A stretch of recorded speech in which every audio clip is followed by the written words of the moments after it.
A graça e a paz de Cristo. Amém.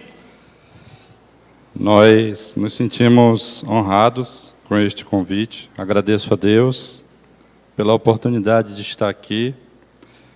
Creio que pela primeira vez, para ministrar a palavra do Senhor. Louvado seja Deus por isso. Queridos, nessa noite nós trazemos um tema que não é um tema fácil, é um tema onde muitas pessoas estão inseridas nesse contexto. Nós queríamos falar nessa noite sobre por que algumas pessoas ficam com raiva de Deus. Porque algumas pessoas até dizem crer em Deus e, devido às tribulações da vida, devido aos problemas do cotidiano, devido muitas vezes a uma carga muito grande de sofrimento ou de injustiças, algumas pessoas acabam desistindo da ideia de crer em Deus. E também, o objetivo dessa mensagem de hoje é a gente entender algo sobre a pessoa de Deus e confrontar as ideias erradas que as pessoas têm proclamado sobre Deus, e o que acaba tornando muitas pessoas decepcionadas com a igreja, e por que não dizer também com Deus, de certa forma. O salmo que eu vou usar como base hoje é o salmo de número 88, que é um salmo de lamentação. Este salmo também, ele é a oração de alguém que sofre, de um sofredor, e é um dos salmos, ele é considerado o salmo mais triste da Bíblia, o Salmo 88.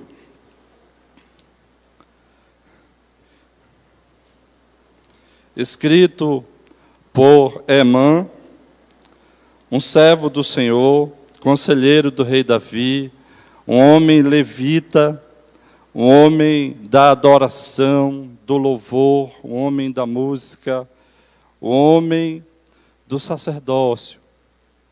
E ele escreve esse salmo dizendo: ó Senhor, Deus da minha salvação, dia e noite clamo diante de ti. Chegue à tua presença a minha oração. Inclina os teus ouvidos ao meu clamor, pois a minha alma está cheia de angústias, e a minha vida já se aproxima da morte. Sou contado com os que descem ao abismo. Sou como um homem sem força, atirado entre os mortos, como os feridos de morte que jazem na sepultura, dos quais já não te lembras, pois foram abandonados pelas tuas mãos. Puseste-me na mais profunda cova, nos lugares tenebrosos, nos abismos. Sobre mim pesa a tua ira, tu me abates com todas as tuas ondas. Afastaste de mim os meus conhecidos e me fizeste objeto de abominação para com eles. Estou preso e não vejo como sair. Os meus olhos desfalecem de aflição. Dia após dia venho clamando a ti, Senhor, e a ti levanto as minhas mãos. Será que farás maravilhas para os mortos? Ou será que os finados se levantarão para te louvar? A tua bondade será anunciada na sepultura, a tua fidelidade nos abismos. Acaso nas trevas se manifestam as tuas maravilhas? e a tua justiça na terra do esquecimento. Mas eu, Senhor, clamo a ti por socorro, e de madrugada dirijo a ti a minha oração. Porque rejeitas, Senhor, a minha alma? Ocultas de mim o teu rosto? Ando aflito e prestes a morrer, desde moço. Sob o peso dos teus terrores estou desorientado. Sobre mim passou a tua ira. Os teus terrores acabaram comigo. O dia todo eles me rodeiam como água. Há um tempo me circundam. Para longe de mim afastaste os amigos e companheiros. Os meus conhecidos agora são as trevas. Queridos, esse salmo é um salmo de lamentação. E por que ele é considerado o salmo mais triste da Bíblia? Porque geralmente, quando alguém fazia um salmo de lamento, as últimas palavras eram palavras de esperança. Palavras onde eles sempre falavam da possibilidade do agir de Deus e do livramento do Senhor daquela situação. Mas neste caso aqui, Amã, ele sente uma sensação de abandono. Ele sente como se Deus estivesse em silêncio. E ele sente como se Deus estivesse distante e o abandonado. E as últimas palavras desse salmo é a palavra trevas. Quero ler para vocês uma frase de Richard Rembrandt, um pregador do Evangelho que durante 14 anos ele viveu preso em países comunistas, em prisões comunistas, por pregar o Evangelho. E antes da sua conversão, ele disse o seguinte, ele era judeu também, e ele disse o seguinte: certa vez numa sinagoga, vi um conhecido orar por sua filha enferma, e no dia seguinte ela morreu. Eu perguntei ao rabino, qual é o Deus que não ouviria uma oração como aquela desesperada? Ele não me deu resposta. Não podia eu crer em um ser todo-poderoso que deixava tanta gente a padecer fome e a sofrer, e menos ainda que ele tivesse posto na terra um varão de tanta bondade e sabedoria como Jesus Cristo. Então, por que algumas pessoas ficam com raiva de Deus? Primeiro, porque para elas o sofrimento no mundo é incompatível com a ideia de um Deus bondoso. E a Bíblia diz que Deus é bom. A Bíblia diz que Deus é amoroso. A Bíblia diz que Deus é misericordioso. Mas muitas pessoas não conseguem entender a ideia de que existe sofrimento no mundo. Talvez alguém já se perguntou, talvez alguém já fez o seguinte questionamento: se Deus existe, por que que o mundo é ruim? Por que que células ficam rebeldes e geram câncer? Por que crianças nascem cegas, surdas ou mudas? Por que Deus permitiu que uma criança muitas vezes fosse sequestrada e morta? Por que que a expectativa de uma mulher cristã, serva de Deus, temente a Deus, a expectativa de ser mãe, de repente é interrompida por um aborto espontâneo? Que mundo é esse que nós vivemos? Onde cada dia nós sentimos presença quase que palpável do mal. Existe o mal no mundo. E por causa da existência do mal no mundo, muitas pessoas acabam não querendo aceitar a ideia de Deus. E o outro motivo é que algumas pessoas construíram uma concepção distorcida de Deus, baseada em clichês de pregadores da teologia da prosperidade e da confissão positiva.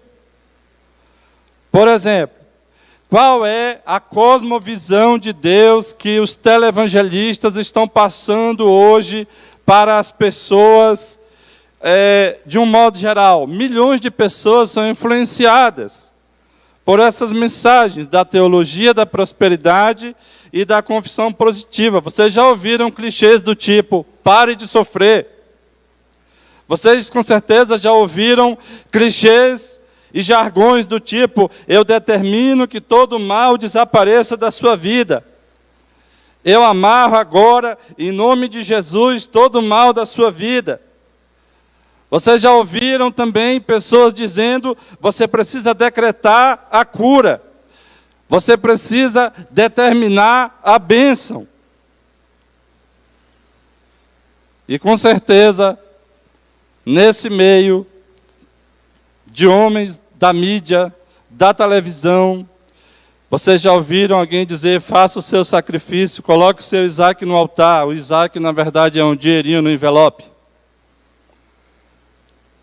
E na música gospel também, nós temos clichês. Por exemplo, uma música muito bonita da Cassiane, que o pessoal canta nas igrejas, Deus não rejeita a oração. Oração é alimento. Nunca vi um justo sem resposta ou ficar no sofrimento. Será que isso é bíblico? Quem tem promessa de Deus não morre, também está lá, uma música gospel, né? Mas o que diz Hebreus capítulo 11, versículo 13? Diz que aqueles homens santos, piedosos de Deus, que são referências para nós, viram as promessas de longe, mas não receberam. Eles não receberam, eles morreram sem terem recebido as promessas. O que é que diz a teologia da prosperidade e da confissão positiva à luz da Bíblia? Dão ênfase a sinais, dão ênfase a milagres, dão ênfase ao poder sobrenatural de Deus. Sinais e maravilhas têm um lugar importante. E eles vão basear que Jesus comissionou os discípulos, a igreja, para que eles realizassem sinais e maravilhas, milagres. E realmente a Bíblia diz isso, no ministério de Cristo, foi um ministério de milagres. O ministério dos apóstolos da igreja primitiva foi rodeado por muitos milagres. E a argumentação é, Jesus Cristo é o mesmo ontem, hoje e sempre. E o raciocínio é este, se Jesus permanece o mesmo, ele deve estar disposto a curar todos como estava naquela época. O outro ponto da teologia, da prosperidade e da confissão positiva é que Deus deseja curar todos os doentes, porque a profecia de Isaías diz que ele levou sobre si todas as nossas iniquidades e enfermidades. Aí, baseado nisso, eles ensinam que Deus deseja curar todos os doentes. E o outro ponto que eu considero aqui o mais grave, se alguém não é curado, é porque não tem fé suficiente ou é porque está em pecado. Esse é o ponto mais grave dessa teologia. Mateus 13,58, a Bíblia vai mostrar para nós que alguns milagres Jesus não fez por causa da incredulidade. 1 Timóteo 5, 23 e 24, Paulo vai falar para Timóteo não usar somente água, mas um pouco de vinho por causa das suas enfermidades no estômago. E nessa fala ele vai dizer, os pecados de alguns homens são manifestos, precedendo o juízo, e alguns manifestam-se depois. E dá a entender que realmente milagres não acontecem por falta de fé. dá a entender que realmente algumas pessoas estão passando por dificuldades, por enfermidades, por problemas, por angústias, por tribulações, por causa de algum pecado. Mas a Bíblia, queridos, é cheia de paradoxos. A Escritura tem muitos paradoxos, tem outros versículos que vão mostrar para nós que pessoas que servem a Deus com fidelidade passam por angústia, por tribulação e por provação. Graças a Deus que existe na Bíblia o livro de Jó, porque a teologia dos amigos de Jó é uma teologia de causa e efeito. É um padrão do Antigo Testamento, onde Deus vai abençoar, guardar de todo mal aqueles que forem fiéis, e aqueles que não forem vão sofrer nessa vida. Isso é um padrão do Antigo Testamento. Jesus quebrou esse padrão. Porque quando Jesus chegou aqui, ele disse: Deus é bom. Deus derrama a chuva e o sol para bons e maus, para justos e injustos. Asaf, em um dos seus salmos, eu acho que é o Salmo 72, ele quase enlouqueceu, porque na mente de um judeu fiel a Deus, ele não conseguia entender o problema da prosperidade dos ímpios. E ele fez muitos questionamentos. E aí Jesus chega e vai dizer: Deus é bom, o Senhor é bom, a sua bondade é eterna, a sua misericórdia dura para sempre. E certa vez, Jesus chegou com seus discípulos, encontraram um cego de nascença, e os discípulos perguntaram: Senhor, quem pecou, ele ou seus pais, para que nascesse cego? A ideia da maldição hereditária, a ideia de que Deus visita a iniquidade dos pais aos filhos até a terceira e a quarta geração, era uma ideia recorrente na cultura judaica. Aí Jesus diz: nem ele pecou e nem os seus pais, mas ele nasceu assim para que nele se manifestasse a glória de Deus. Isso é um consolo para nós. Isso é um consolo para aqueles que sofrem e muitas vezes não tem um porquê do seu sofrimento, não tem uma resposta satisfatória para a razão do seu sofrimento. Será que Jesus quer curar a todos hoje, por continuar sendo o mesmo ontem, hoje e para sempre? O que diz o texto de Hebreus? O contexto do texto de Hebreus vai dizer para nós que Jesus Cristo é o mesmo ontem, hoje e para sempre, no sentido da sua divindade. Ele é o mesmo ontem, hoje e para sempre. Eternidade é um atributo de Deus. Então, o que o autor está querendo ensinar aos seus leitores iniciais?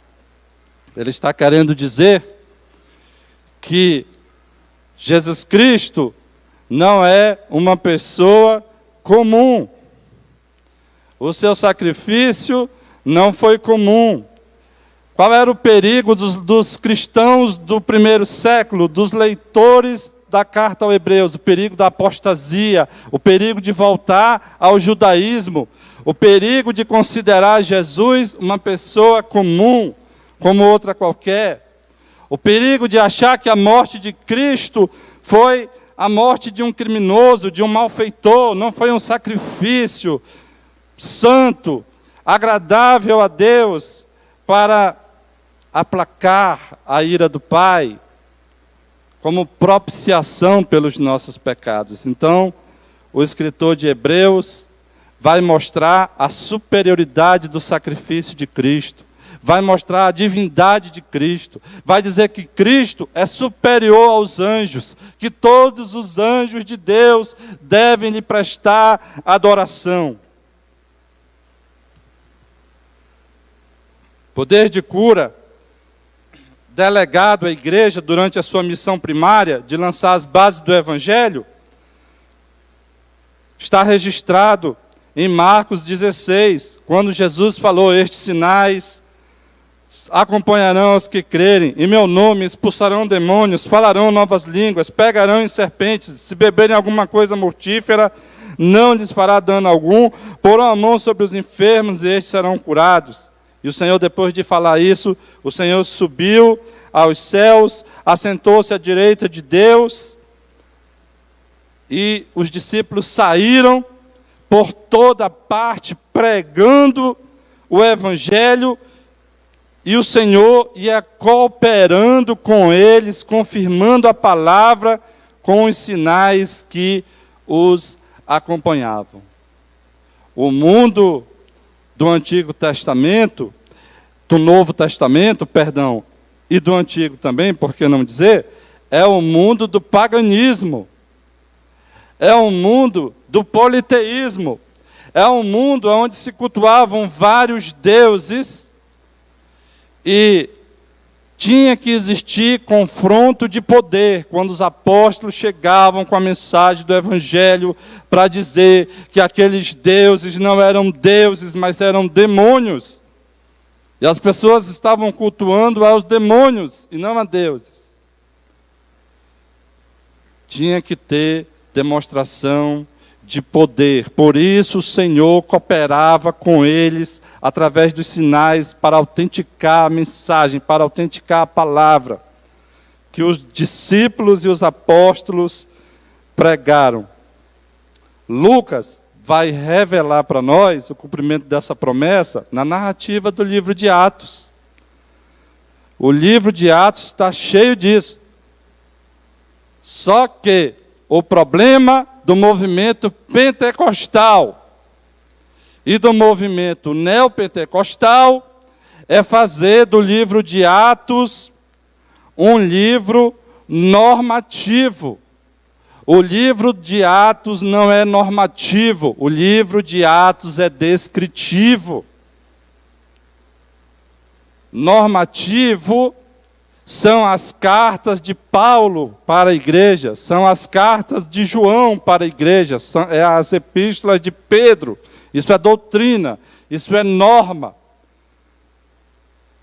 Mas o livro de Atos é história da igreja primitiva, é descritivo e é narrativo, assim como os evangelhos em muitos aspectos. E o problema é você pegar um livro que é descritivo para fazer dele uma norma, uma regra. Paulo não curou a todos, ele fazia milagres extraordinários, mas ele deixou um irmão doente lá em Mileto. 2 Timóteo 4,20, Erasto permaneceu em Corinto, mas deixei Trófimo doente em Mileto. Se o poder de cura estivesse com ele todas as vezes que ele quisesse usar, ele podia ter curado esse irmão. Para Timóteo, obrigado. Para Timóteo ele disse, não beba mais água, mas toma um pouco de vinho, por causa das tuas frequentes enfermidades no estômago.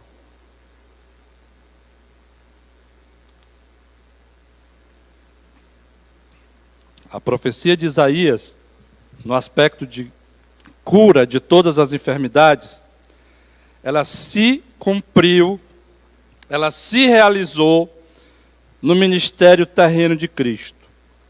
Em regra geral, irmãos, uma profecia bíblica, ela se cumpre uma única vez na história. Ela não fica se repetindo. Em regra geral, tem as exceções das profecias escatológicas, profecias de duplo cumprimento, mas em regra geral, Profecia é a história antecipada. Por exemplo, Mateus capítulo 2, do versículo 15 e 23, do Egito chamei o meu filho. E aí Mateus vai dizer, para que se cumprisse o que fora dito pelo profeta. O fato de Jesus falar por parábolas, Mateus 13, 35 e 21, Mateus vai dizer, para que se cumprisse o que fora dito pelo profeta. Sobre a gravidez sobrenatural de Maria, só aconteceu uma vez na história, não vai acontecer nunca mais. E aí Mateus vai dizer, para que se cumprisse o que fora dito pelo profeta. Em relação a Isaías 53, versículo 4,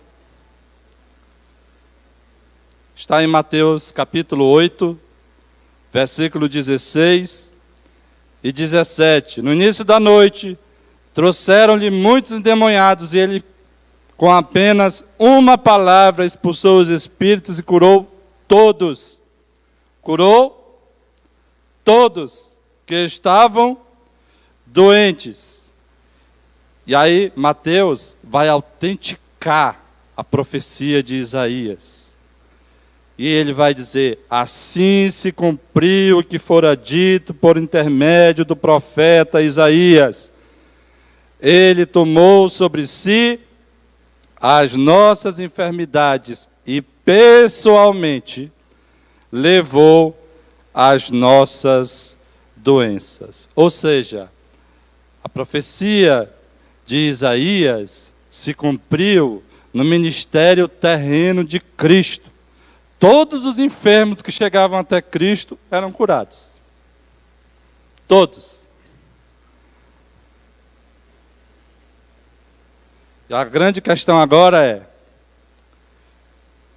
será que quando um crente que fica enfermo, né, é porque ele não possui fé, ou é porque ele está em pecado? Nós já respondemos essa pergunta. Marcos capítulo 9, versículo 24. Jesus faz milagre mesmo quando não há fé suficiente. Marcos capítulo 9, versículo 24. O Senhor opera um milagre mesmo quando não há fé suficiente. E a outra questão é, qual é a fé que um morto possui? Qual é a fé que um defunto possui? Defunto não tem fé. Defunto está morto.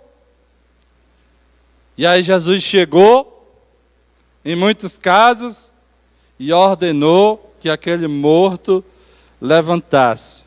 Então esse argumento de dizer assim, o irmão está doente, o irmão está enfermo, é porque o irmão não tem fé.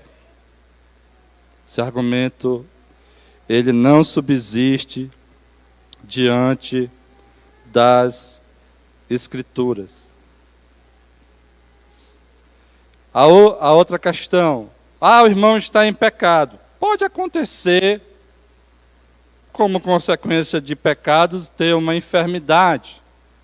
Mas também pode acontecer do irmão crente, fiel a Deus, temente ao Senhor, que não vive na prática do pecado, também sofrer de enfermidade. 2 Reis, no capítulo 13, no versículo 20 e 21, nós temos a história do profeta Eliseu. Eliseu ficou doente e morreu da enfermidade da qual adoeceu. E mesmo depois de morto, sabe o que aconteceu? Um dia os inimigos de Israel se aproximam, está havendo um cortejo fúnebre, e aquele povo com medo, pegou aquele defunto que estava sendo levado no cortejo e jogou dentro da cova do profeta Eliseu. O que aconteceu? quando o defunto tocou nos ossos do profeta, que morreu de enfermidade, o que aconteceu?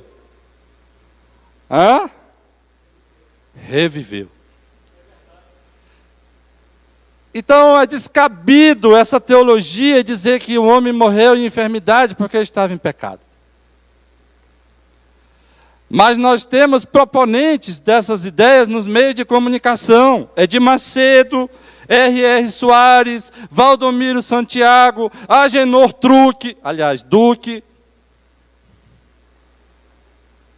Todos os dias eles estão lançando as suas heresias, suas doutrinas antibíblicas, sem fundamento, num ambiente de manipulação, de dominação e de controle sobre as pessoas. Nós, irmãos, batistas, nós sofremos uma concorrência desleal com esses outros movimentos. Sabe por quê? Porque as pessoas vão para lá em busca de cura, em busca de prosperidade, em busca de melhoria financeira, em busca de muitas outras coisas. E quando elas se decepcionam, elas colocam todas as igrejas no mesmo pacote. Elas não querem mais saber de igreja nenhuma. Por isso que a gente tem que ser forte na doutrina. A gente tem que ser forte na teologia. Entretenimento é bom para os jovens? É bom. Mas estudar as Escrituras é fundamental. Ter base sólida, bíblica, teológica, coerente, consistente, é fundamental nesses últimos dias, porque o que sustenta o crente é a palavra. Jesus disse: nem só de pão viverá o homem, mas de toda a palavra que sai da boca de Deus. É a palavra que é alimento para nós. O salmista Davi diz: lâmpada para os meus pés é a tua palavra, e luz para os meus caminhos. Como purificará o jovem o seu caminho? Observando conforme a tua palavra. Guardando a palavra no coração, para não pecar contra o Senhor. Pessoas ficam com raiva de Deus quando se apropriam de promessas verdadeiras, porém fora do tempo de Deus. E aí elas têm as suas expectativas frustradas. Por exemplo, no Salmo 91, o inimigo chegou para Jesus e citou o Salmo 91. Ele foi para o lugar mais alto, para o pináculo do templo, e o diabo citou a Escritura, dizendo: olha, está escrito, aos seus anjos dará ordem a teu respeito. Te lança lá embaixo. Ele queria provocar um show pirotécnico. E aí Jesus disse: também está escrito, não tentarás ao Senhor teu Deus. Veja como os falsos mestres, inspirados por Satanás, eles distorcem a Escritura para aplicá-la fora de contexto. Salmo 91, quando diz: de dia não te molestará o sol, nem a lua de noite. Esse salmo, esse trecho tem uma aplicação escatológica. Porque no futuro, quando os anjos derramarem as taças lá no Apocalipse, uma das pragas será que o sol seja aquecido 7 vezes mais, para ferir aqueles que não têm o selo de Deus sobre as suas frontes. Nesse contexto, nós seremos guardados pelo Senhor. De dia não te molestará o sol, nem a lua de noite. Então as pessoas, quando se apropriam de uma promessa fora do tempo, elas vão sofrer decepção. Querem ver outros exemplos? Jesus prometeu aos discípulos: tudo que pedirmos em seu nome, tudo que eles pedissem em seu nome, eles receberiam. Agora nada pedistes em meu nome, pedi e recebereis, para que o vosso gozo seja completo. Se vós pedirdes algo em meu nome, eu o farei. João 16, 24, João 14, 14. Jesus prometeu aos seus discípulos que se pedissem em seu nome, eles receberiam. Mas isto não quer dizer que essa promessa ela é automática. Ela se cumpre automaticamente. Existem condições nas Escrituras. Por exemplo, condições para que nós tenhamos respostas positivas de oração. Número 1, o cristão deve permanecer em Jesus e permitir que a sua palavra permaneça nele. João 15, 7. Se vós estiverdes em mim e as minhas palavras estiverem em vós, pedireis tudo o que quiserdes e vos será feito. É uma condição. Número 2, o cristão deve guardar os seus mandamentos. Amados, se o coração não nos condena, temos confiança para com Deus, e qualquer coisa que lhe pedimos, dele receberemos, porque guardamos os seus mandamentos e fazemos o que é agradável à sua vista. Número 3, a motivação deve estar correta. Tiago 4,3 diz que nós não recebemos muitas vezes porque a nossa motivação está errada. E último ponto. Isso aqui, gente, aí a gente só tem que dizer, baixar a cabeça e dizer assim: sim, Senhor. Por quê? Porque muitas vezes nós estamos em Jesus, a palavra dele está em nós. Muitas vezes nós obedecemos aos mandamentos do Senhor. Muitas vezes nós estamos com motivações certas, com motivações corretas. E aí vem o último ponto aqui. A oração tem que estar de acordo com a vontade de Deus. Porque se não for da vontade de Deus, a resposta vai ser não. Paulo passou por uma situação terrível, de um espinho na carne. E por 3 vezes ele orou ao Senhor intensamente para que o Senhor tirasse aquele desconforto da sua vida. E a resposta do Senhor foi: não. A minha graça te basta, porque o meu poder se aperfeiçoa na tua fraqueza. Paulo não decretou a cura. Ele não disse: eu determino agora. Não, ele não fez isso. Ele orou pedindo ao Senhor que tirasse aquele espinho da sua carne, aquele mal-estar da sua vida. E por 3 vezes a resposta de Deus foi: não, a minha graça te basta. Meu poder se aperfeiçoa na tua fraqueza. As pessoas querem usar o nome de Jesus como uma espécie de mantra.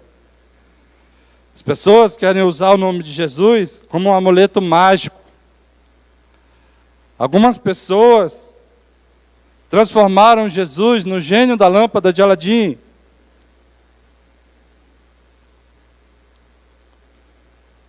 E aqui, nós vamos entender que o nome de Jesus não pode ser usado como um amuleto.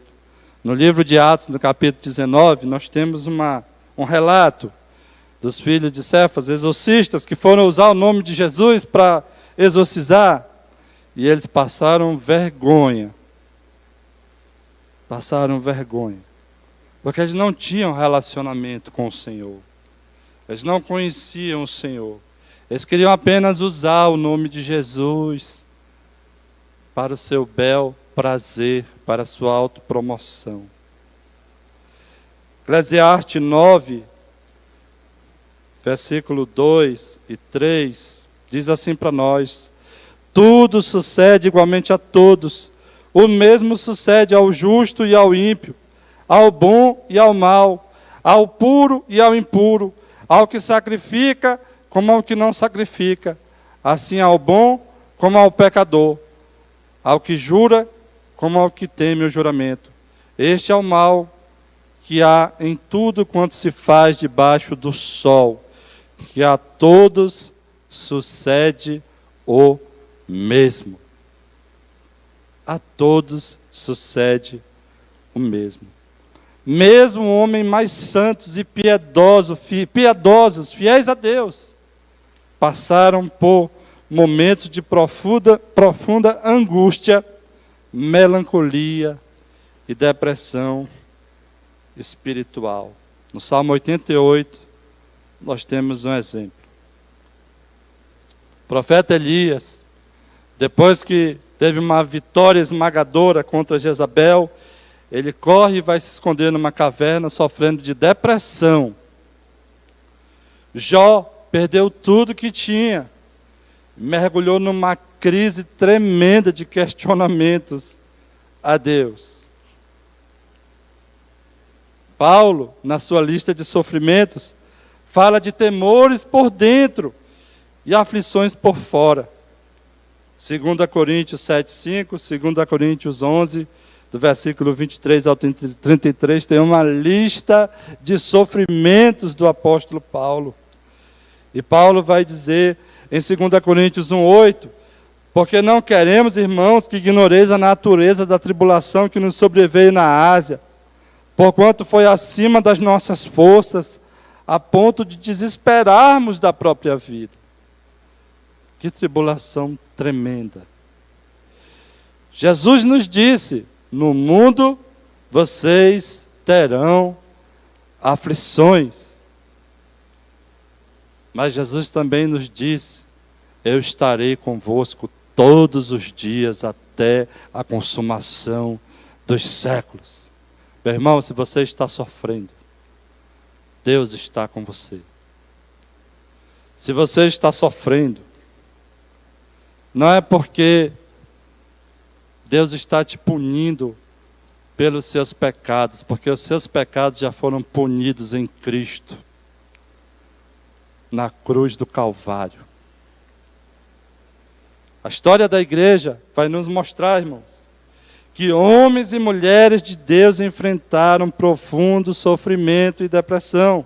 Charles Spurgeon, príncipe dos pregadores batistas, passou por profundos períodos de depressão. Ele chegava a ficar 2, 3 semanas de cama, sem poder exercer o ministério.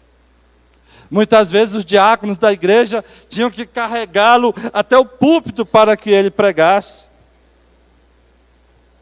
David Brainerd, missionário entre os índios americanos, ele descreve no seu diário que dia após dia, um sentimento de angústia, de perplexidade, de trevas, de sensação de ter sido abandonado por Deus.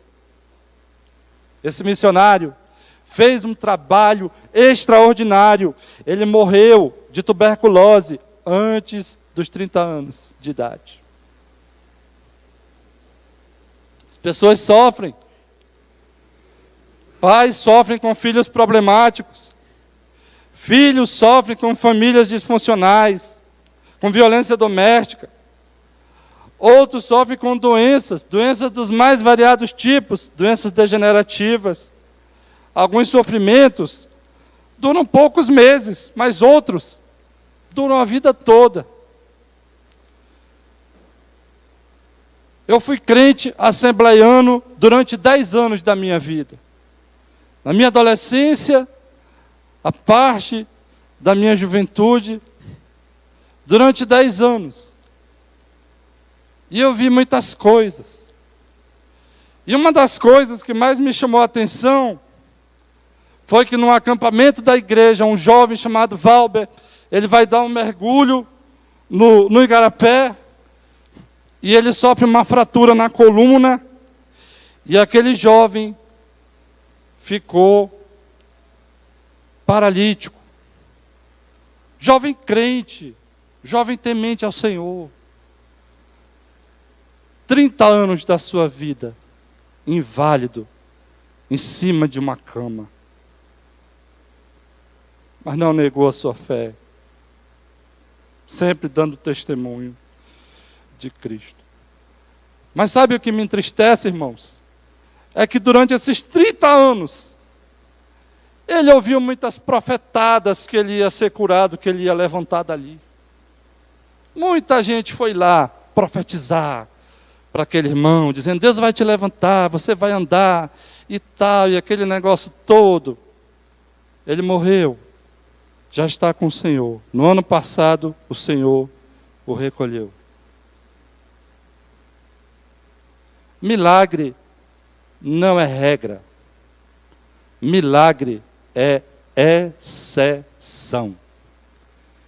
Se você vê uma igreja que tem lá na placa, hoje tem milagre aqui, hoje é quarta-feira dos milagres, hoje é a quinta-feira dos milagres, hoje é a sexta-feira dos milagres, fuja de lá.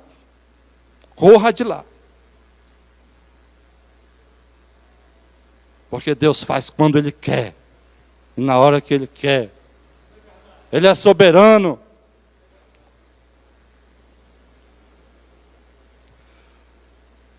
David Brainerd vivia esses momentos de silêncio de Deus. Às vezes, nós nos achamos assim, que Deus está em silêncio.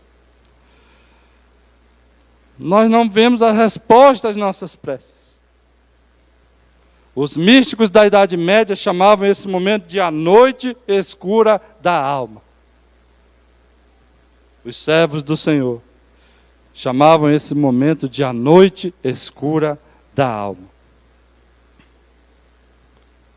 Paulo recebeu não, mas recebeu o consolo de Deus. Mas pior do que receber o não e receber o consolo de Deus, é você não receber absolutamente nada. É que você orar, o céu está de bronze e você tem como resposta o silêncio de Deus. E aí é nessas horas que nós precisamos buscar mais ainda ao Senhor, intensamente. Dizer como disse Jó: ainda que ele me mate, nele eu esperarei. Isso é fé, irmãos. Isso é crer contra toda a esperança. Isso é continuar crendo, confiando, mesmo quando nós não temos nenhuma resposta. Paulo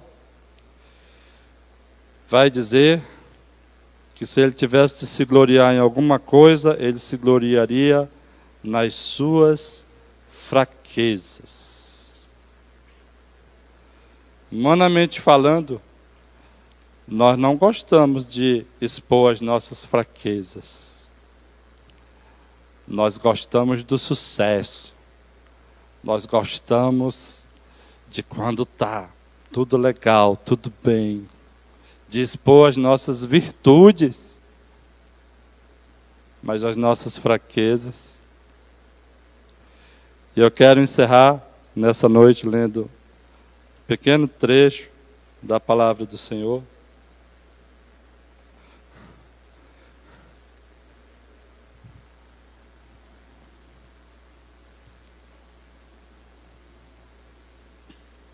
Segunda Coríntios,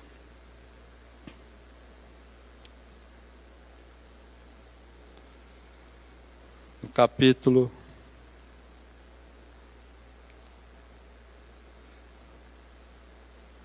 de número 4,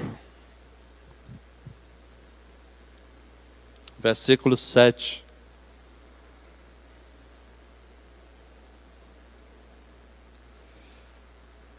Temos, porém, este tesouro em vasos de barro,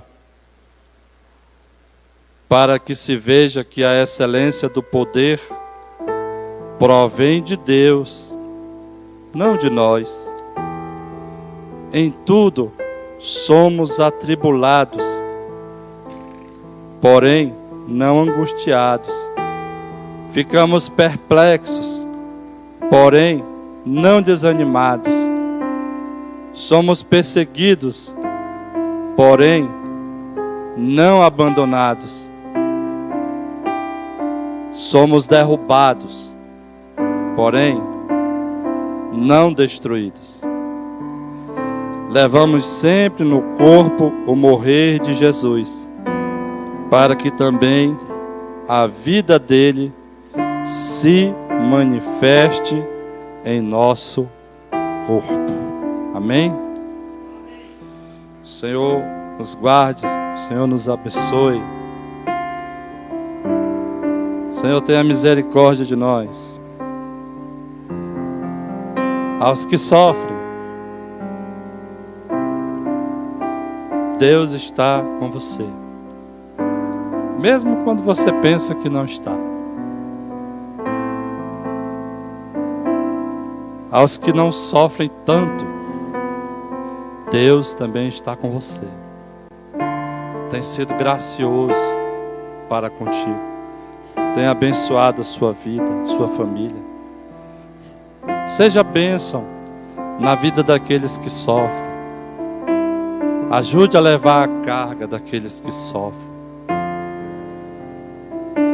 Porque muitos irmãos estão sofrendo no nosso meio. E nós precisamos ser misericordiosos. Não julgue aquele que sofre. Não aponte o dedo. Não pense no seu coração mal do seu irmão. Porque isso, porque aquilo. Não. Seja misericordioso. Seja bênção na vida daquele que sofre. Amém? Vamos orar? Senhor, nós queremos te louvar, porque nós fomos chamados para te servir, também chamados para trilhar o caminho da cruz, para sermos participantes dos sofrimentos de Cristo. E nós te louvamos, Senhor, porque nós entendemos que o Senhor Jesus na cruz bradou dizendo: Deus meu, por que me desamparaste? Por que me abandonaste? Ele se sentiu abandonado pelo Senhor,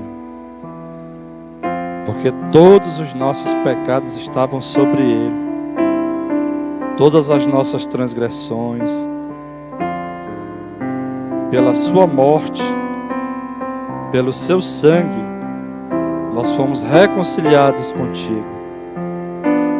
E nós temos a promessa que o Senhor nos deu, dizendo que nunca, jamais nos abandonaria, jamais nos deixaria, que estaria conosco todos os dias até a consumação dos séculos. Pai, muitas vezes teus filhos se sentem abandonados. Muitas vezes eles são assolados pela sensação esmagadora de abandono. Mas que hoje, Senhor, eles possam entender que o Senhor está com eles. Em meio às lutas, em meio aos sofrimentos, em meio às tribulações desta vida, que o teu Santo Espírito traga consolo. E que nós possamos entender que nós servimos ao Senhor pelo que o Senhor é, não pelo que o Senhor pode nos dar, não pelo que o Senhor pode fazer, mas porque o Senhor é bom, porque a tua misericórdia dura para sempre, por tudo que o Senhor fez através da morte de Cristo no Calvário. É no nome dele que nós te oramos, agradecidos. Amém e amém. Alguém nessa noite que ainda não entregou sua vida a Cristo e gostaria de fazer, entregar sua vida ao Senhor. Talvez alguém que está afastado dos caminhos do Senhor, se afastou, se decepcionou, alguma situação na vida, e você hoje entendeu essa mensagem e você sente desejo no seu coração de retornar, de voltar à casa do Pai, né?